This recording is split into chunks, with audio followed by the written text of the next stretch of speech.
The Hollywood blacklist came into being in 1947 when the House Committee on Un-American Activities began to summon certain Hollywood film industry figures on the suspicion of their works being communist-inspired.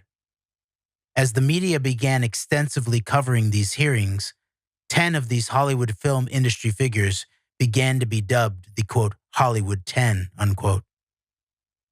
For the duration of the hearings, the 10 refused to cooperate, maintaining a position that the questioning violated their rights under the Constitution. Due to their lack of cooperation, the Congress voted to approve contempt citations. All were sentenced in 1950 to serve time in prison for up to a year, fined $1,000, and blacklisted from Hollywood. The committee never claimed to find evidence of communist propaganda in any American movies.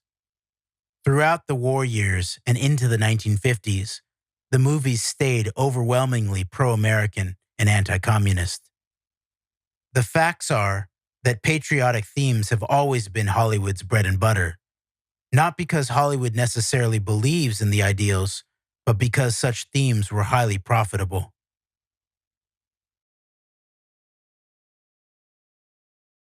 Ironically, from the onset of Hollywood, the movie moguls were intent on creating and marketing the American dream, that they could sell to a largely Anglophone audience, completely unaware that they were being sold this vision from an almost exclusively Jewish conglomerate.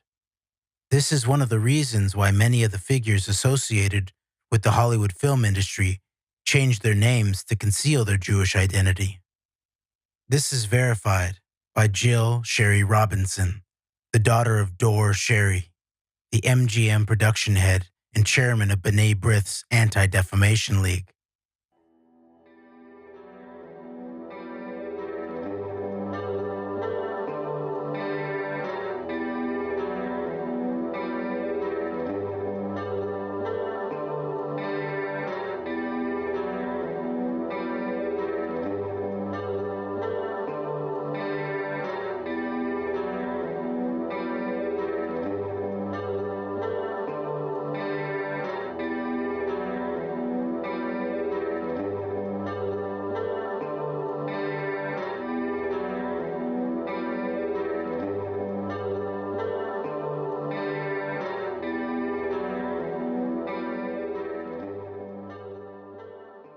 In the book, Hollywood's Chosen People, The Jewish Experience in American Cinema, by Daniel Bernardi, Jill Sherry Robinson is quoted as saying the following, quote, "The American dream is a Jewish idea. It's Jewish revenge on America because it combines the Puritan ethic with Baroque magnificence. The happy ending was the invention of Russian Jews designed to drive Americans crazy," unquote.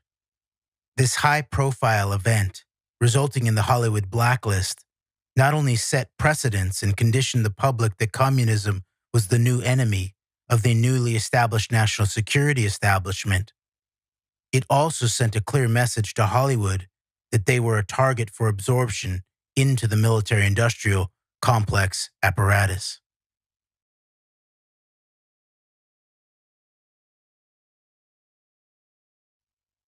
Don Baruch was the brother of Bernard Baruch. In the 1930s, Don produced 4 off-Broadway plays and then worked in LA for Hal Roach Studios and MGM and later Paramount in New York. During World War II, his brother Bernard served as the special advisor to the director of the Office of War Mobilization. His offices at the time were at 120 Broadway. Meanwhile, Don served in Washington, producing training videos for the armed forces. He continued working in this office until the formation of the Department of Defense in 1949, at which point, until his retirement in 1989, Don served as the motion picture production branch chief and its various iterations under the office of the Assistant Secretary of Defense for Public Affairs, OASD, PA. With the establishment of the Department of Defense in 1949, the responsibility for approving military assistance to films and overseeing the process with them came under the direction of Don Baruch's new office. In the parlance of the DoD, the assistance given is referred to as cooperation. Baruch and the staff in the office acted as intermediaries between the film industry and the armed services, Army, Navy, Air Force, Marine Corps, Coast Guard, Reserves, and National Guards. Over the course of Don's 40-year career with the Pentagon, he was involved with hundreds of projects, including From Here to Eternity, The Caine Mutiny, The Longest Day, In Harm's Way, The Green Berets, Patton, The Right Stuff, and Top Gun.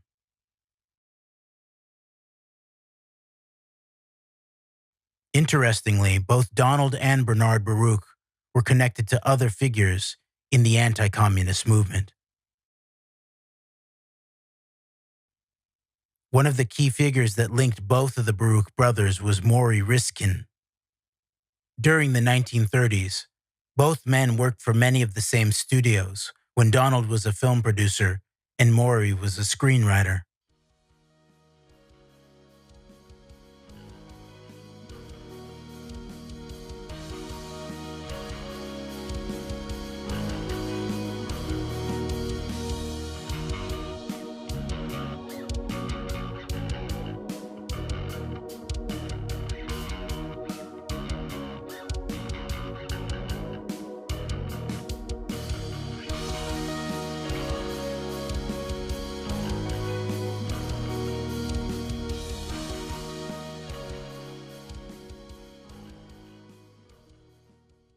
According to Norman L. Marks of the American Jewish League Against Communism, the principal financial contributor to the AJLAC was Mr. Bernard Baruch, contributing about 85 or 90% of the funds. Mr. Marks also stated that Baruch was very emphatic about not having his name appear on the letterhead and that his financing of the group was to be kept secret. Riskin, along with Walt Disney, Ronald Reagan, Ayn Rand, and John Wayne, were all members of the Motion Picture Alliance for the Preservation of American Ideals. Walt Disney was a founder and also served as the first VP of MPA-PAI. It is important to note that some of the reasons why filmmakers moved out west to Hollywood was to escape regulations, taxes, and union labor costs. In the 1930s, a rise of labor unions took place in Hollywood in response to the Great Depression and subsequent mistreatment of employees by studios. Throughout the 1940s, a major wave of strikes took place across the United States. This included the Disney animators' strike in 1941. As a famously autocratic employer, Walt Disney responded to the 5-week strike by firing many of his animators, but was eventually pressured into recognizing the Screen Cartoonists Guild, SCG.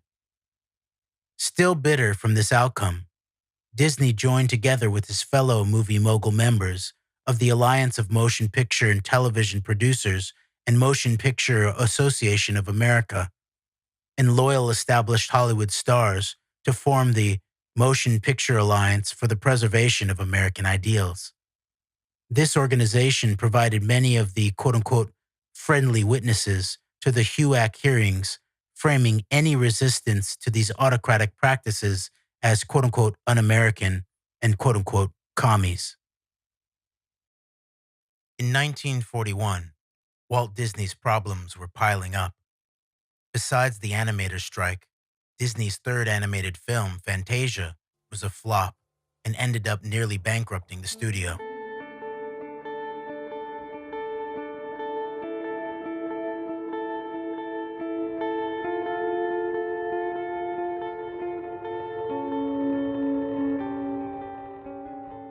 The studio's previous film, Pinocchio, had also lost money, and growing discontent among animators added to Disney's woes.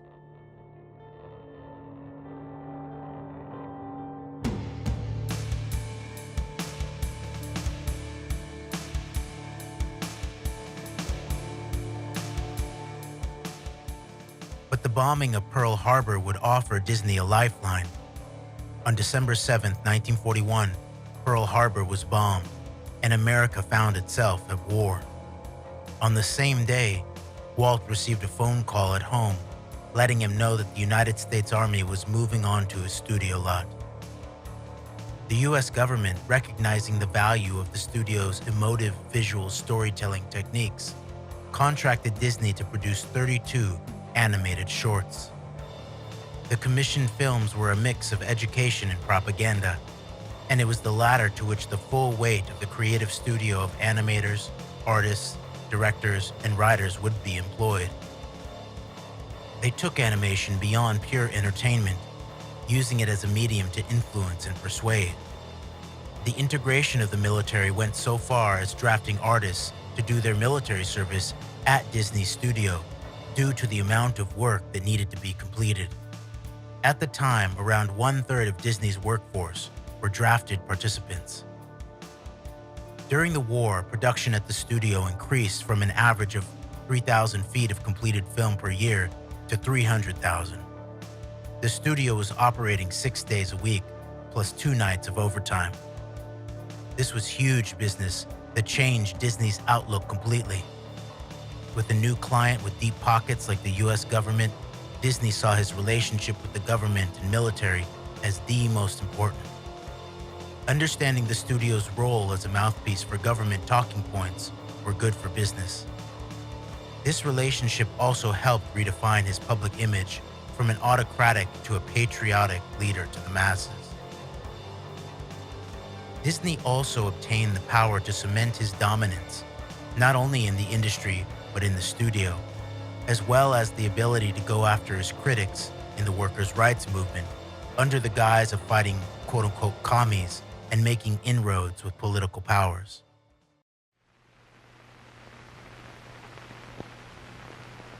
Ike for president, Ike for president, Ike for president, Ike for president. You like Ike, I like Ike, everybody likes Ike for president. Hang out the banner, beat the drum, we'll take Ike to Washington. We don't want John or Dean or Harry, let's do that big job right. Just get in step with the guy that's hep, get in step with Ike. You like Ike, I like Ike, everybody likes Ike for president. Hang out the banner, beat the drum, take Ike to Washington. Disney also had a vested interest in the promotion of the threat of communism, knowing the Cold War would lead to more government contracted work.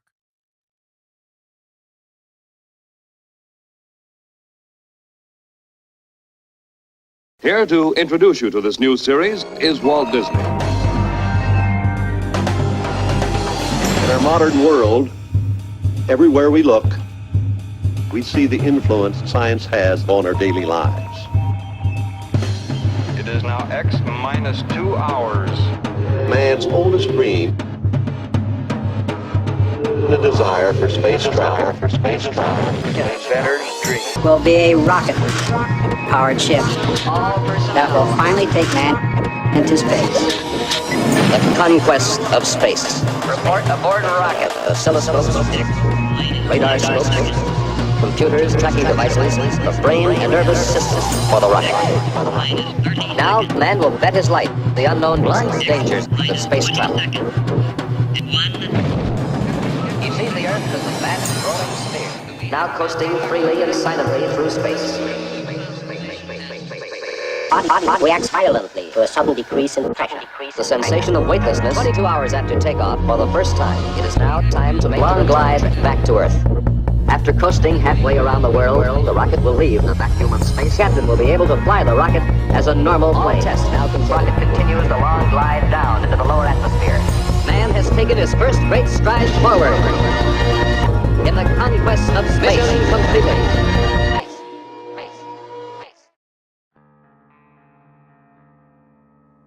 According to Mark Elliott's biography, Walt Disney, Hollywood's Dark Prince, backed by government documents, Disney was a long-term FBI informant and was in contact with J. Edgar Hoover from at least 1936.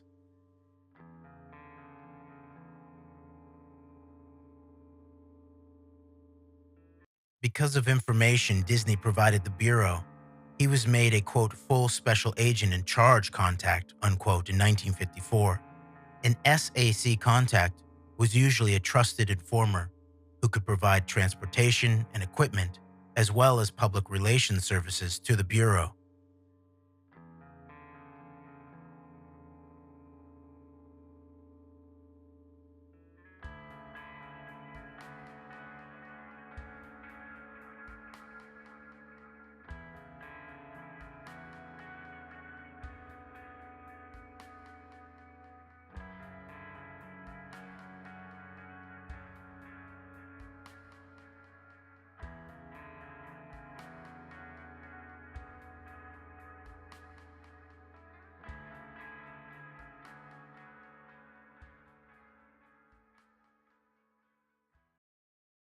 Disney was not the only important informer in Hollywood. While president of the Screen Actors Guild in 1947, Ronald Reagan was designated, quote, Source T10, unquote, by the FBI, meaning he was a confidential source with the codename T10. Elliott's biography also highlights Disney's right-wing politics, including his support for Barry Goldwater and referring to Charlie Chaplin as a little commie.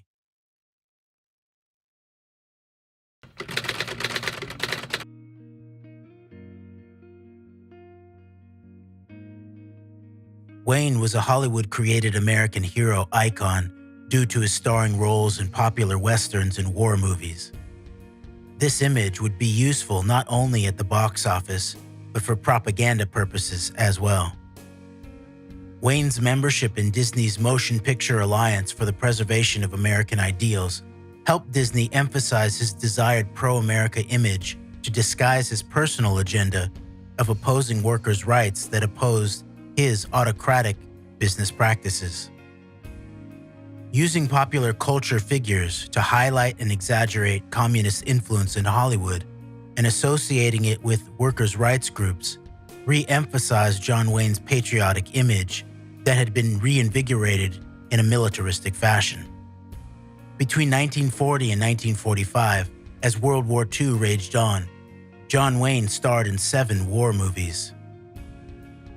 Ironically, in 2015 biopic film Trumbo, on the topic of the HUAC hearings and Hollywood blacklist, it depicted a real-life confrontation where Trumbo questions John Wayne's patriotism by questioning his lack of military service. Where did you serve again? You trying to say something? No, Duke, he wasn't. Stay out of it, Eddie. If you're going to talk about World War II as if you personally won it, let's be clear where you were stationed. On a film set, shooting blanks, wearing makeup. And if you're going to hit me, I would like to take off my glasses. Dude, come on, let's get out of here.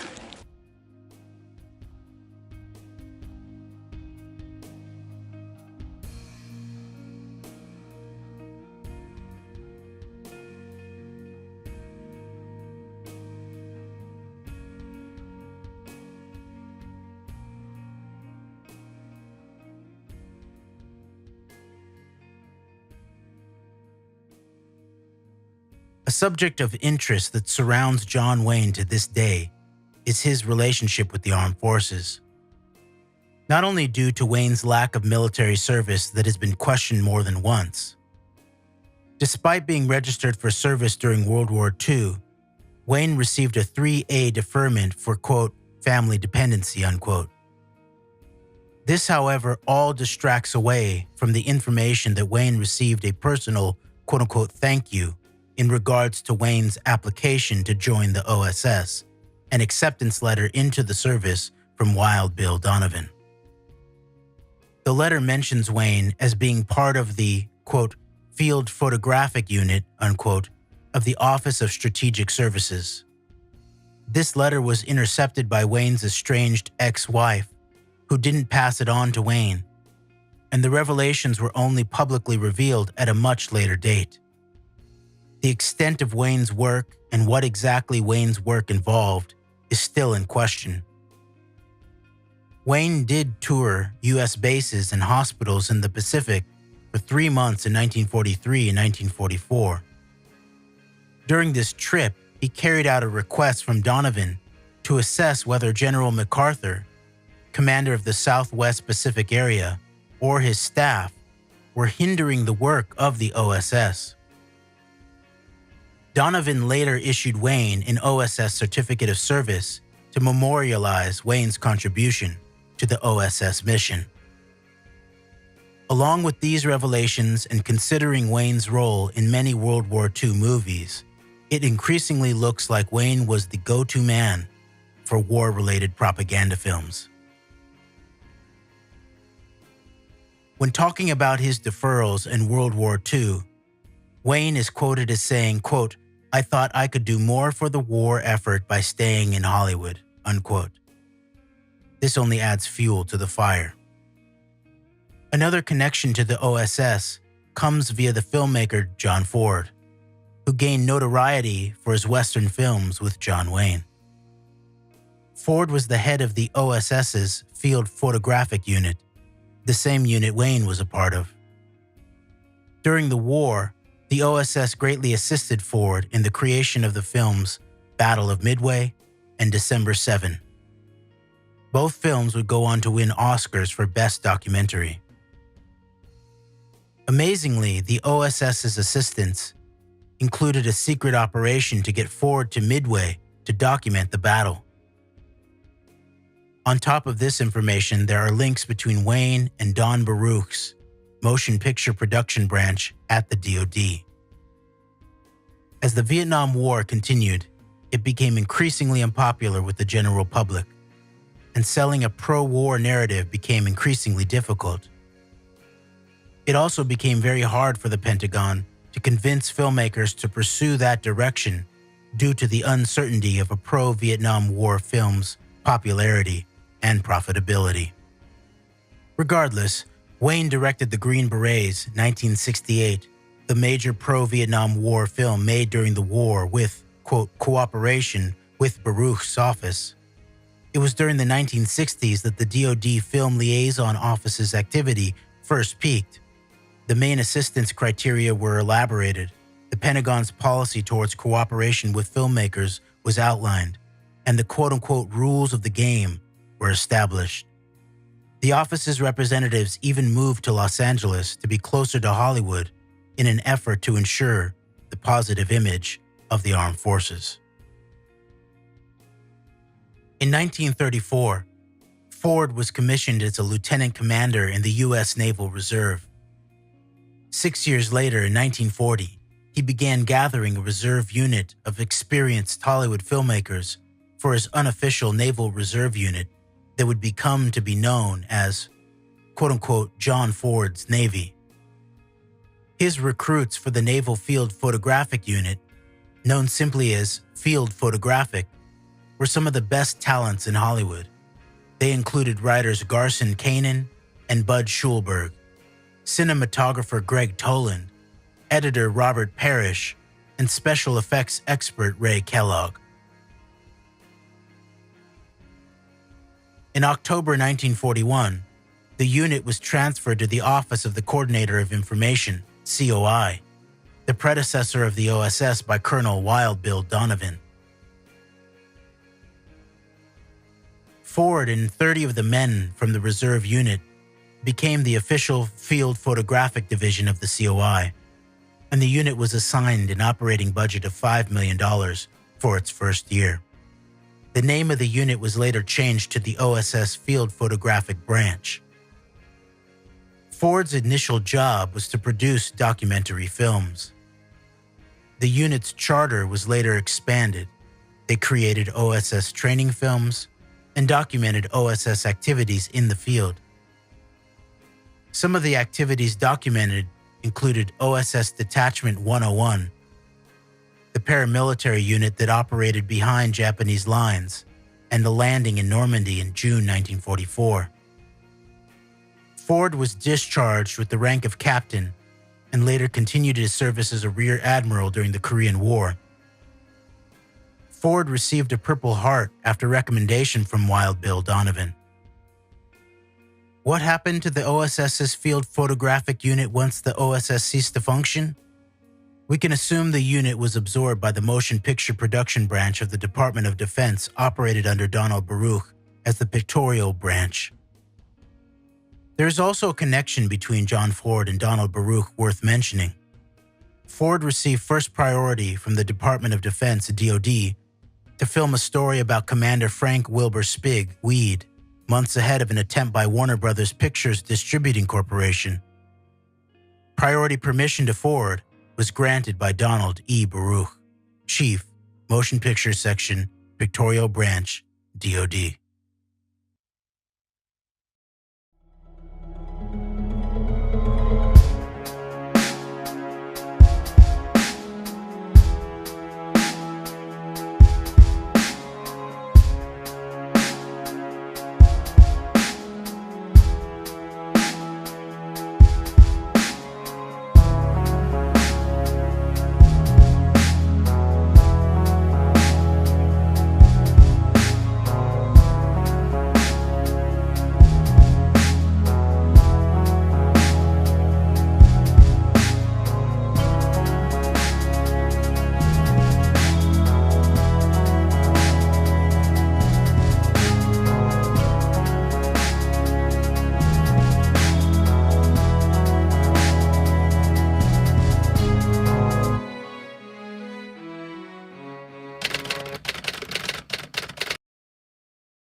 The motivation for the HUAC investigations and Hollywood blacklist was also likely linked to MGM's financial troubles post-World War II.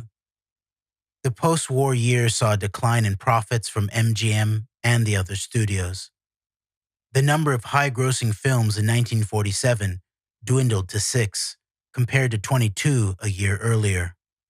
This resulted in the company making a loss for the first time in their history. The Hollywood blacklist would be a useful tool for the established studios. It provided the opportunity to blacklist competitors and talents not under contract to the big studios, who would potentially be a threat to the company's bottom line. On the other hand, the studio could blacklist contracted talent whose contracts they no longer desired to honor in these financially strained times.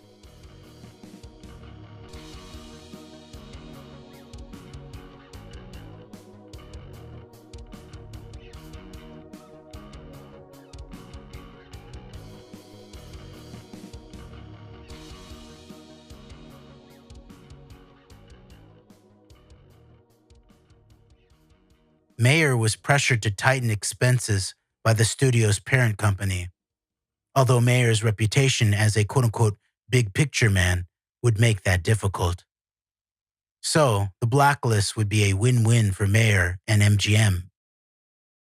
In order to understand Mayer's power in Hollywood, it is important to note that Mayer helped create what is termed the Hollywood quote-unquote star system.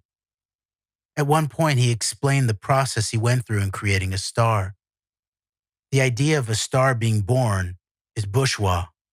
A star is made, created, carefully and cold-bloodedly built up from nothing, from nobody.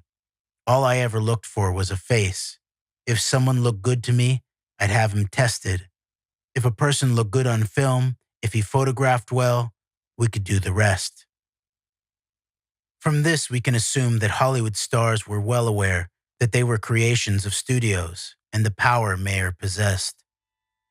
One example of this power is an encounter with a disgruntled Mickey Rooney, who refused a request of Mayer regarding his public behavior.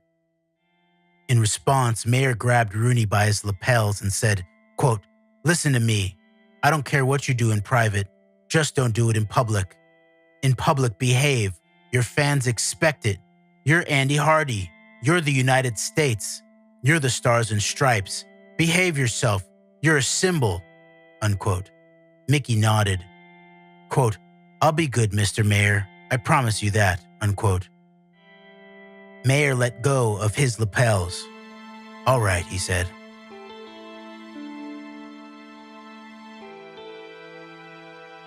Mayer's controlling behavior wasn't the only abuse of power he exercised. According to Judy Garland, Mayer molested her when she was a child star working for MGM.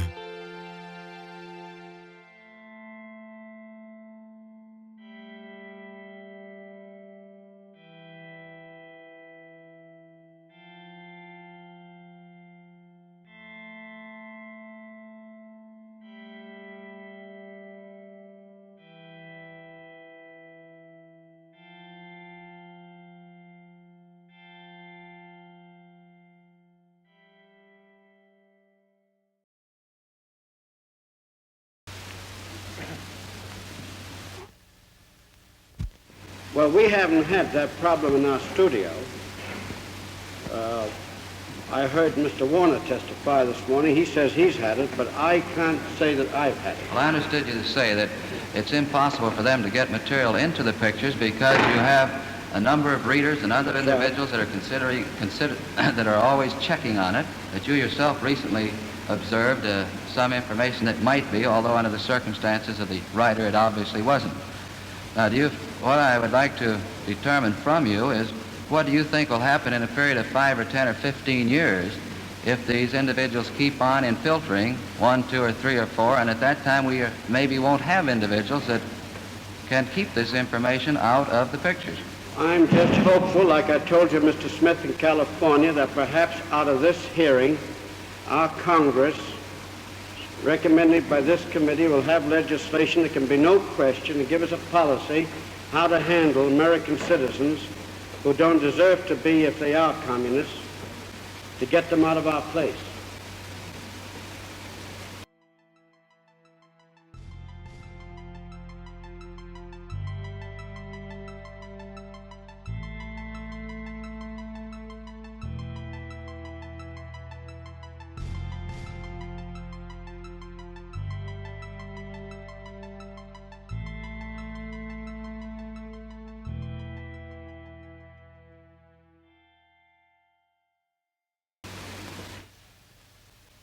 And to seek to destroy this free American government that has afforded them their opportunity and has given them a place in the sun and positions of power and affluence.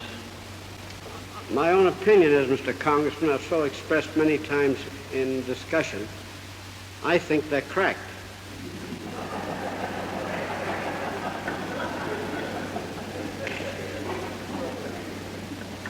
It can't be otherwise.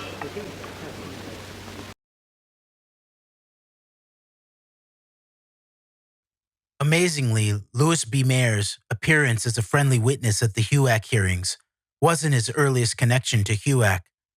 An earlier iteration of HUAC, headed by Congressman Samuel Dickstein, focused on Nazi-related un-American activity from 1933 and conditioned the public that Germany was their new enemy and any favorable sentiments toward Germany were quote-unquote un-American.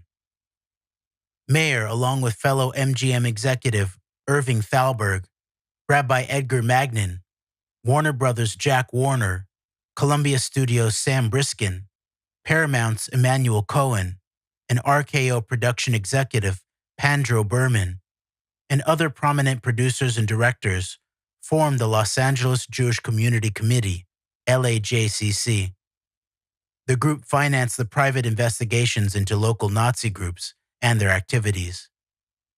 The man who headed these private investigations, using a network of spies, was Leon Lewis, who raised a substantial sum equivalent to $400,000 from the LAJCC, sought financial support from the U.S. government as well, which was granted by Congressman Dickstein, who also appointed Lewis as the West Coast counsel to the HUAC committee. Lewis fed information acquired by his mysterious spy network to Dickstein's committee, prepared a list of witnesses from the committee's field visit to Los Angeles, and even drafted the questions the committee used to interrogate witnesses. LAJCC's man had significant power in management of these HUAC proceedings. Congressman Dickstein, however, alienated his fellow Democratic Party members with the sensationalist exaggerations and misrepresentation of evidence, as well as his browbeating questioning techniques, and was eventually removed from the committee. The LAJCC financed investigations and findings were not mentioned or included in the committee's final report in 1935 and have never been made public. It was later discovered that Congressman Dickstein was paid $1,250 a month from 1937 to early 1940 by the NKVD, the U.S. allied Soviet spy agency which hoped to get secret congressional information on anti-communist and pro-fascist forces. Interestingly, two of the Hollywood moguls that spearheaded the financing of Leon Lewis's private investigations, Louis B. Mayer and Jack L. Warner, went on to testify before HUAC as friendly witnesses in regards to communist infiltration of Hollywood. Not only that, both were proponents of the Hollywood blacklist that was a result of the closed-door meeting that they attended at the Waldorf Astoria following the conclusion of the HUAC hearings.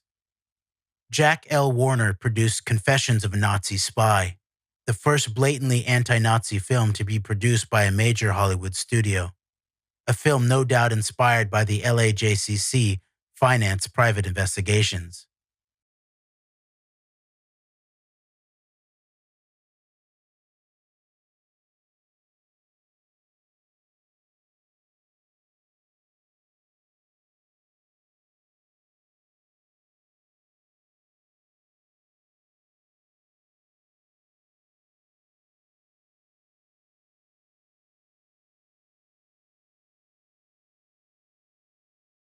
This isn't the earliest link between this group of men and propaganda.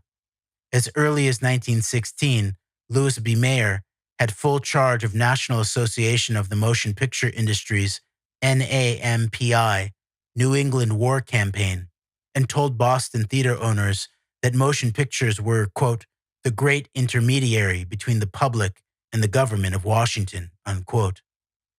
Widespread exhibition of films, said Mayer, provided, quote, invaluable aid to the government and its various propagandas, unquote. The resulting media perception was one that Mayer had desired and sought to manufacture, not only for his micromanaged stars and their image, but also for Hollywood, and that was the perception that they were patriotic. Mayer believed more than anyone that shaping people's perceptions shaped their reality.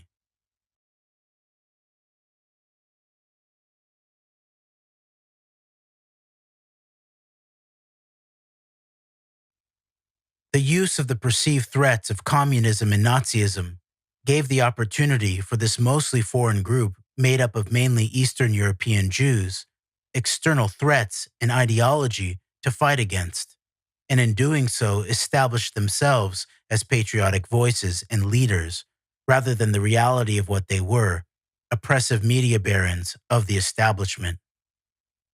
Exposing this further is the fact that Mayer attempted to censor the motion picture film Citizen Kane. It is important to note that William Randolph Hearst, the media baron of the Hearst Corporation that the film Citizen Kane is based upon, was a mentor and friend of Mayer.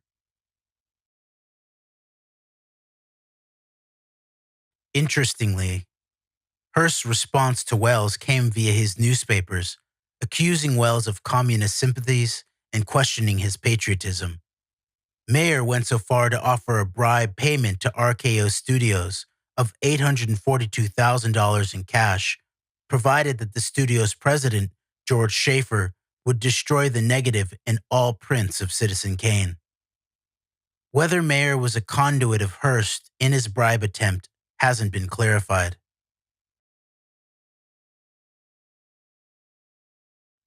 Schaefer, however, refused the offer and in retaliation threatened to sue the Fox, Paramount, and Loews theater chains for conspiracy after they all refused to distribute the film. After rival publications to Hearst protested, the theater chains relented slightly and permitted a few showings. In the end, the film barely broke even. Another connection of interest is Mayer's link to the Ku Klux Klan propaganda film, The Birth of a Nation. Mayer made his first fortune from The Birth of a Nation, the controversial 1915 silent film that glorified the early history of the Ku Klux Klan. The film is based on The Klansman, a best-selling novel by a Southern Baptist minister who preached racial purity and championed the Confederacy.